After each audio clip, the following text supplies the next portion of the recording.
जय श्री राम, जय हनुमान। राघव सरकार से मेरा ही प्रार्थना है कि आप सबके ऊपर सदैव राघव सरकार की कृपा बना रहे। आज हम सब बात करेंगे सितंबर महीने का भविष्य फल के बारे में। आइए हम सब बोर्ड की तरफ चलते हैं। आज हम आप सबको बताने वाले हैं कि सितंबर महीना में हमारे जीवन में क्या अच्छा क्या बुरा होने वाला है, जिसे कहा जाता है गोचर कुंडली।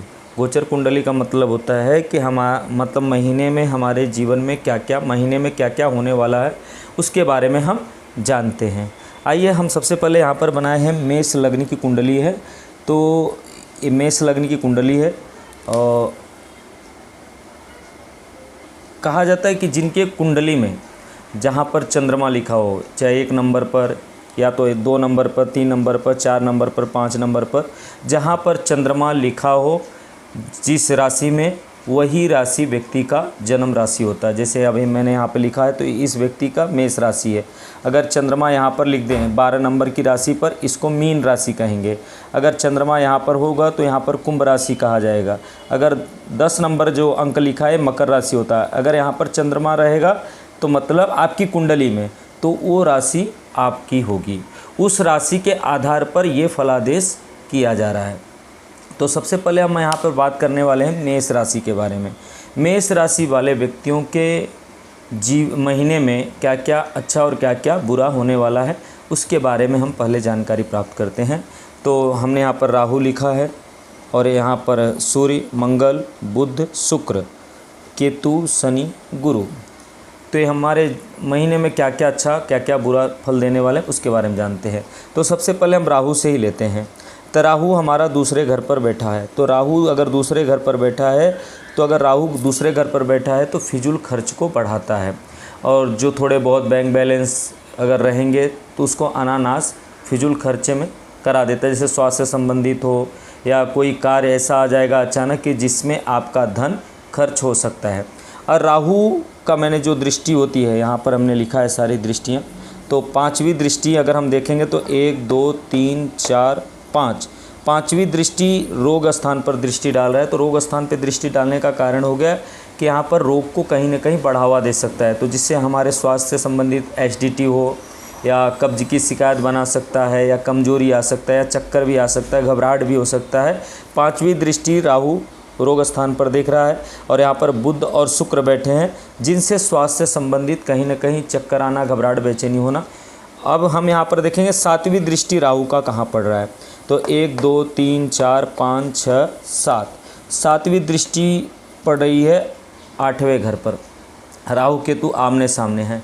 यहाँ पर कहीं ना कहीं अचानक घबराहट, बेचैनी होना और स्वास्थ्य संबंधी तकलीफ होना, मित्रों से संबंधित कहीं ना कहीं धोखा मिलना। जो मित्र बंधु होंगे वो कहीं ना कहीं आपको धोखा देंगे, और कब्ज की शिकायत भी बन सकती है, और फिजूल खर्चा भी हो सकता है, जिससे स्वास्थ्य से संबंधित कहीं ना कहीं दिक्कतें बढ़ सकती है। अब हम यहाँ पर देखेंगे राहु की 9वीं दृष्टि। तो ये 7वीं दृष्टि हुई, 8वीं, 9वीं।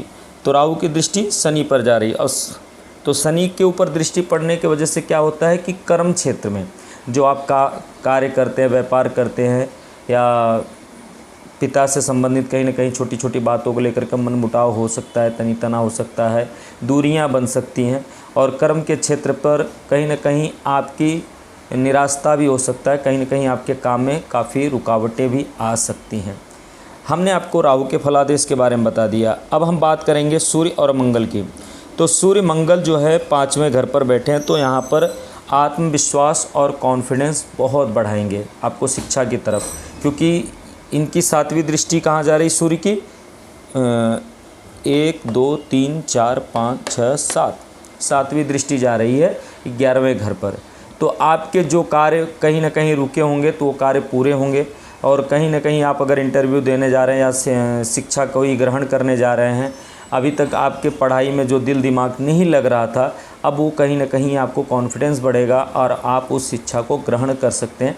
लेकिन यहाँ पर शिक्षा ग्रहण करते समय आपको कुछ न कुछ परिश्रम करना पड़ेगा, क्योंकि साथ में मंगल भी जो है। अब हम मंगल ग्रह के बारे में बात करेंगे कि 5वें घर पर मंगल बैठे हैं। तो मंगल की दृष्टि कितना है, मैंने यहाँ पर लिखा है 4, 7, 8। अब मंगल को हम देखते हैं बुद्धि के पाँचवें घर पर मंगल बैठा है तो इनकी दृष्टि 1 2 3 4। चौथी दृष्टि कहाँ पर पड़ रही है? मृत्यु के स्थान पर, जहाँ पर केतु बैठा है और स्वयं अपनी राशि पर, वृश्चिक राशि पर देख रहे हैं, क्योंकि मैंने यहाँ पर राशि के बारे में मैंने ऊपर लिखा भी है। तो मंगल स्वयं अपनी राशि पर देख रहा है।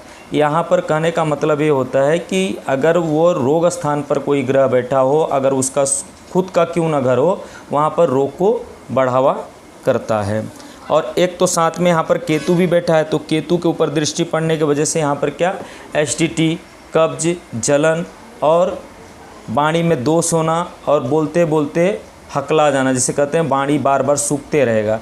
तो मंगल की चौथी दृष्टि केतु पर पड़ने की वजह से ऐसे कहीं ना कहीं संभावना बन सकते हैं रोग से संबंधी। अब हम यहाँ पर सातवीं दृष्टि देखेंगे तो चौथी, पाँचवीं, छठी, सातवीं दृष्टि गुरु के स्थान पर पड़ रहा है।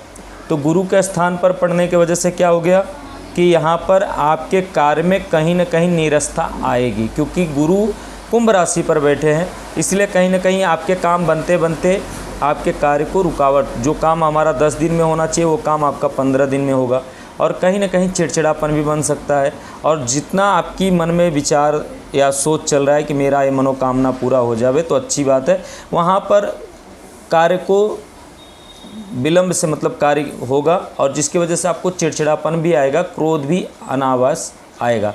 और मंगल की 8वीं दृष्टि पर अगर हम देखते हैं तो खर्च स्थान पर अपनी मंगल का 8वीं दृष्टि पड़ रही है, तो यहाँ पर खर्च का आपका बढ़ा सकते हैं। अब हम बात करेंगे बुध और शुक्र के बारे में। तो बुध की 7वीं दृष्टि पड़ रही है खर्च के स्थान पर और स्वयं अपनी राशि पर बैठा है, और बुध और शुक्र दोनों यहाँ पर बैठे हैं। तो यहाँ पर कहा जाता है कि बुध और शुक्र यहाँ पर बुध कन्या राशि पर बैठे हैं, तो यहाँ पर फिजूल खर्चा कहीं ना कहीं स्वास्थ्य से संबंधित बन सकता है। प्लेटलेट की कमी होना या घबराहट होना या कमजोरी आना या चक्कर आना बुध और शुक्र के वजह से, जो कि शुक्र 6 तारीख के बाद तुला राशि में प्रवेश करेंगे। तो तुला राशि में प्रवेश करने के बाद स्वयं अपनी राशि पर प्रवेश करेंगे, जिससे यहाँ पर विवाह की बात चलेगी, तो विवाह होने की संभावना बन सकती है।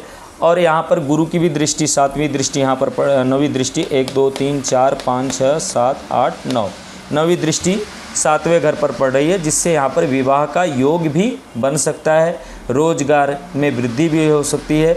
और मेष लग्न वाले व्यक्ति के गृहस्थ में, पति पत्नी में कहीं न कहीं छोटी छोटी बातों को लेकर के वाद विवाद बढ़ता रहा होगा। तो ये 6 तारीख के बाद से इनकी पति पत्नी का रिलेशनशिप, व्यवहार जो भी है, तालमेल बहुत सुंदर रहेगा। और गुरु की दृष्टि यहाँ पर पड़ रही है, जिससे काफ़ी अच्छा प्रभाव बनेगा। अब हम शनि ग्रह के बारे में बात करेंगे। शनि हमारे कर्म स्थान पर बैठे हैं 10वें घर पर। तो अब शनि यहाँ पर कहीं ना कहीं काम में, व्यापार में, रोजगार में कहीं ना कहीं निरस्ता पैदा करेंगे, जिससे थोड़ा व्यक्ति निराश भी हो सकता है, और उसके कार्य में ज़्यादा से ज़्यादा 30% यहाँ पर लाभ, 40% लाभ का संभावना बना सकता है, क्योंकि यहाँ पर मेष का लग्न है कुंडली, इसलिए। अब हम यहाँ पर बात करेंगे कि काफ़ी पराक्रम शनि महाराज कराएंगे, जिससे तब जा कर के आपको सफलता आगे चलकर देंगे। अब हम बात करेंगे शनि की 3री दृष्टि यहाँ पर खर्च के स्थान पर। आपको एक तरफ इनकम होते रहेगा, आते रहेगा, और कहीं ना कहीं आपके स्वास्थ्य संबंधित खर्च भी होते रहेंगे। अब हम शनि महाराज की 7वीं दृष्टि अगर देखते हैं तो 1 2 3 4 5 6 7 7वीं दृष्टि से माता के स्थान पर दृष्टि डाल रहे हैं, जिससे यहाँ पर माता का स्वास्थ्य कहीं ना कहीं खराब रह सकता है। पैरों में कहीं ना कहीं दिक्कत बन सकती है, पेट में कहीं ना कहीं जलन भी हो सकता है, एसिडिटी का भी शिकायत बनेगा यहाँ पर। और स्वास्थ्य संबंधित सचेत रहना होगा, माता का थोड़ा कहीं ना कहीं आप ध्यान दें। अब हम बात करेंगे शनि महाराज की 10वीं दृष्टि। तो 1 2 3 4 5 6 7 8 9 10 10वीं दृष्टि अपने मित्र के राशि पर और शुक्र के स्थान पर देख रहा है।